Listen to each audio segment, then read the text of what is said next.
हरे कृष्णा, राधे राधे, ओम नमः शिवाय। आज के वीडियो में हम देखेंगे चार प्रहर की पूजा हम कैसे करते हैं। चार प्रहर की पूजा करने से हमें कौन सी फल की प्राप्ति होती है और पूजा विधि क्या है। तो चलिए शुरू करती हूँ आज का वीडियो। बहुत ही सरल तरीके से आज का वीडियो मैंने आप सभी के लिए लेके आई हूँ। तो देखिए, सबसे पहले नहा धो के तैयार हो जाइए। पूजा से पहले आसन या चौकी लगा लीजिए। आप यहाँ पे सफ़ेद, पीला या लाल आसन लगा सकते हैं। इसके बाद भगवान शिव जी की नाम लेते हुए सबसे पहले हम दिया प्रज्वलित करेंगे। और देखिए, चार प्रहर का जो सामग्री चाहिए वो हम देख लेते हैं। सबसे मिनिमम सामग्री आपको बता रही हूँ। गंगा जल हमें जरूर चाहिए, नहीं है शुद्ध जल ले लीजिए। इसके बाद दूध, दही, यहाँ पे लिया है मैंने घी, और यहाँ पे लिया है मधु यानी कि हनी। ये चार चीज़ चार प्रहर में चाहिए होता है। तो ये चारों चीज़ों का व्यवस्था पहले से ही कर लीजिए।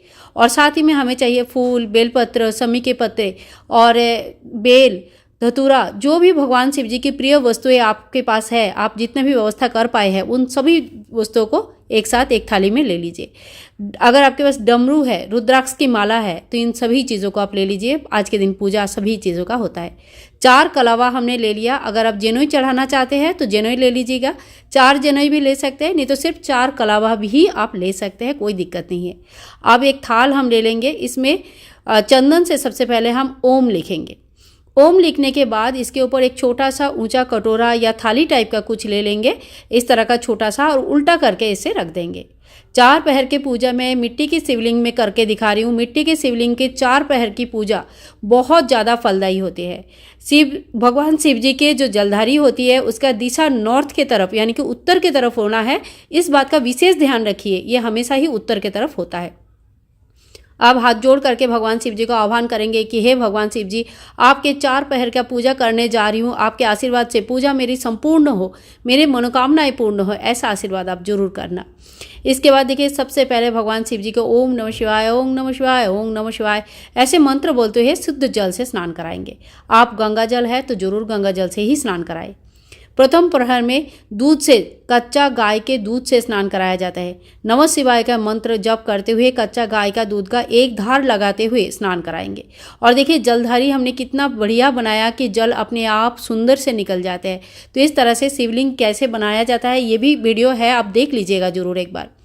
इसके बाद शुद्ध जल से स्नान कराएंगे और उसके बाद फिर भगवान शिव जी की श्रृंगार करेंगे। तो यहाँ पे आप भस्म से तिलक कर सकते हैं। मैंने यहाँ पे चंदन से तिलक किया है। इसके बाद हम फूल चढ़ा देंगे। अगर सफ़ेद फूल है तो सफ़ेद फूल चढ़ाइए, धतूरा है धतूरा चढ़ाइए, और आंकड़े के फूल है तो वो चढ़ाइए। और एक बेलपत्र में उल्टा करके चंदन लगाकर भगवान शिव जी के ऊपर चढ़ाएंगे। साथ में ही वस्त्र स्वरूप कलावा चढ़ाएंगे। इसके बाद देखिए, फल हमें एक भोग चढ़ाना होता है। तो आप चाहे तो अलग अलग भोग तैयार करके रख सकते हैं, कितने भी पकवान बनाकर रख सकते हैं। अगर बिल्कुल व्यवस्था नहीं होता है तो इस तरह से आप चार प्रहर का चार बेर ले लीजिए। हर प्रहर में एक एक बेर हम भोग स्वरूप चढ़ाएंगे। भोग चढ़ाना आपका संपूर्ण श्रद्धा है। आप चाहे कितने भी संख्या में भोग प्रसाद बनाकर भगवान को चढ़ा सकते हैं। साथ ही में हम प्रथम प्रहर में ही डमरू का पूजन कर लेंगे। अगर रुद्राक्ष की माला है तो रुद्राक्ष की माला का पूजन कर लेंगे। दीपक का पूजन हम कर लेंगे और उसके बाद हम आरती करेंगे। प्रथम प्रहर का पूजा जो होता है ये प्रदोष काल यानी कि लगभग 6 बजे से 9 बजे के बीच में इसका टाइमिंग रहती है। एग्जैक्टली टाइमिंग जानने के लिए आप डिस्क्रिप्शन बॉक्स को जरूर चेक कीजिएगा। तो 6 बजे से 9 बजे के बीच में ये पूजा हमें करनी है। इसके बाद हम आरती कर लेंगे। हाथ में थोड़ी सी जल लेके 3 बार आचमन कर लेंगे। आरती को शांत करेंगे। हाथ जोड़ करके पूजा की प्रथम प्रहर में जो भी हमसे गलती हो गई, भूल चूक हो गया या कमी रह गया, इसके लिए हम माफ़ी जरूर मांग लेंगे। इस तरह से प्रथम प्रहर का पूजा होने के बाद हम द्वितीय प्रहर का पूजा शुरू करेंगे। और जो भी श्रृंगार हमने भगवान शिव जी को चढ़ाया था, बेलपत्र, फूल और कलावा, ये सारे हम निकाल लेंगे और थाली में ही रख देंगे। दूसरे प्रहर की पूजा में हमें दही का व्यवहार करना है। नमः शिवाय का जप करते हुए आप 3 बार, 5 बार या 7 बार दही से स्नान कराएं। इसके बाद गंगा जल से भगवान का स्नान कराएं। पहली प्रहर के पूजा में हमें धर्म के रास्ता क्लियर होता है, यानी कि हमारे जो धार्मिक मार्ग होता है वो बहुत ही प्रशस्त हो जाता है। दूसरे प्रहर का पूजा जब हम करते हैं तो हमारे आर्थिक पक्ष जो है मजबूत हो जाता है और माता लक्ष्मी की स्थायी वसवास होता है, धन संपत्ति की कमी नहीं होती है। तो एक ही तरह से भगवान शिव जी को हम तिलक करेंगे, फूल चढ़ाएंगे, बेलपत्र चढ़ाएंगे, कलावा स्वरूप वस्त्र चढ़ाएंगे और भगवान को हम भोग चढ़ाएंगे। भोग में मैं कह रही हूँ कि आप अगर भोग अलग अलग 4 भोग बना के रखे हैं, चारों भोग अलग अलग टाइम पे चढ़ाइए, नहीं हो पा रही है फल का भोग चढ़ाइए, कोई दिक्कत नहीं है। इसके बाद देखिए हम आरती करेंगे। आरती आपको आता है तो ठीक है, नहीं तो कहीं लगाकर सुन लीजिएगा। आरती होने के बाद इस तरह से हम जल का 3 बार आचमन कर देंगे। आप चाहे तो चारों प्रहर पूजा के बाद आप हवन कर सकते हैं, यज्ञ कर सकते हैं। अगर संभव नहीं है तो फिर आप लास्ट प्रहर में भी 6 बजे जो पूजा होती है 3 से 6 बजे की, उसमें भी हवन कर सकते हैं या मॉर्निंग में भी हवन कर सकते हैं, कोई दिक्कत नहीं है। इसके बाद देखिए हमारे तृतीय प्रहर का पूजा शुरू होता है, जिसका टाइमिंग रहता है लगभग 12 बजे से सुबह का 3 बजे तक। सबसे कठिन समय होता है, बहुत ज़्यादा नींद आती है इस टाइम पे। तो ये जो समय का पूजा होता है, ये समय हमारे कामना को पूर्ण करते हैं, किसी भी प्रकार के मनोकामना को इस समय का पूजा पूर्ण करते हैं। इस समय भगवान को सबसे पहले जल से स्नान कराया जाता है, फिर घी से स्नान कराया जाता है और उसके बाद शुद्ध जल से स्नान कराया जाता है। इस तरह से नमः शिवाय का जप करते हुए हमें भगवान का पूजन करनी है। और जो पूजा हो गया तो जाके सो गए, ऐसा नहीं होता है।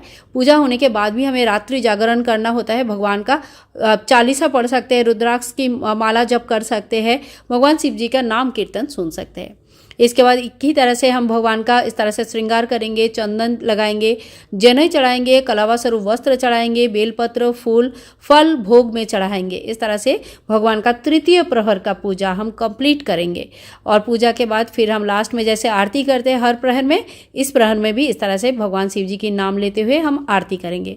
आरती के बाद फिर से आचमन करेंगे, हाथ में थोड़ी सी जल लेंगे, 3 बार इस तरह से घुमा लेंगे, हाथ जोड़ करके पूजा में रही कमियों के लिए माफ़ी याचना कर लेंगे कि भगवान हमारे पूजा में जो भी कमी रह गया है, जो भी भूल चूक हो गया है, इसके लिए आप हमें क्षमा करें। फिर हमें करना है लास्ट यानी चौथा प्रहर का पूजा, जो कि रात के 3 बजे से लेकर सुबह की 6 बजे के बीच में होता है।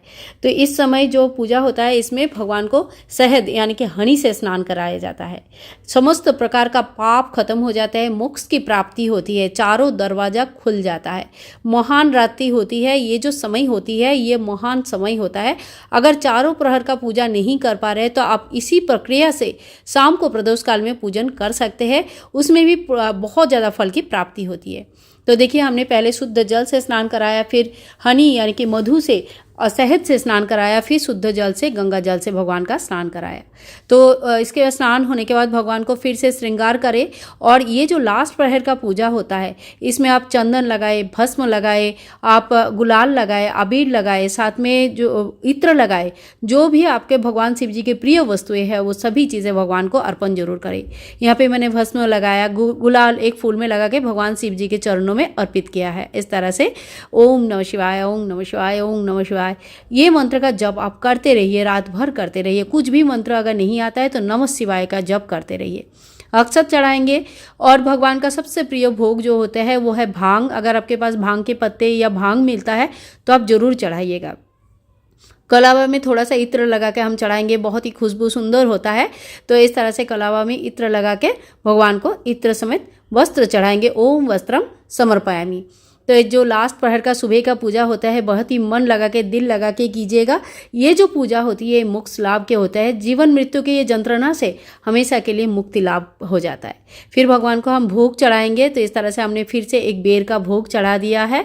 और इसके बाद देखिए एक बेल पत्र में आप अपना मनोकामनाएं लिख सकते हैं। जैसे आप अगर अपने और या अपने बच्चों का विवाह के लिए पूजन करना चाहते हैं, विशेष पूजन कर रहे हैं, तो आप विवाह के लिए लिख सकते हैं, नौकरी के लिए, घर के लिए, आप जो भी आपके मनोकामना है, जो भी आपकी परेशानी है, उस चीज़ को आप भगवान शिव जी को लिख के दे सकते हैं कि हे भगवान शिव जी, ये मेरी परेशानी है, इससे हमें छुटकारा चाहिए। तो इस तरह से भगवान शिव जी के जो 4 प्रहर का पूजा संपूर्ण किया जाता है। फिर हम आरती करेंगे और लास्ट प्रहर यानी कि जो 4 प्रहर का चौथा प्रहर होता है, उस पूजन के बाद आप चाहे तो घर में छोटा सा हवन कर सकते हैं। माँ दुर्गा का पूजन इसी समय होता है। और माँ दुर्गा का, भगवान शिव जी का जब शिवलिंग का हम पूजा करते हैं तो पूरे शिव परिवार का पूजा हो जाता है। तो आप चाहे तो इस समय दुर्गा सप्तशती पाठ भी कर सकते हैं।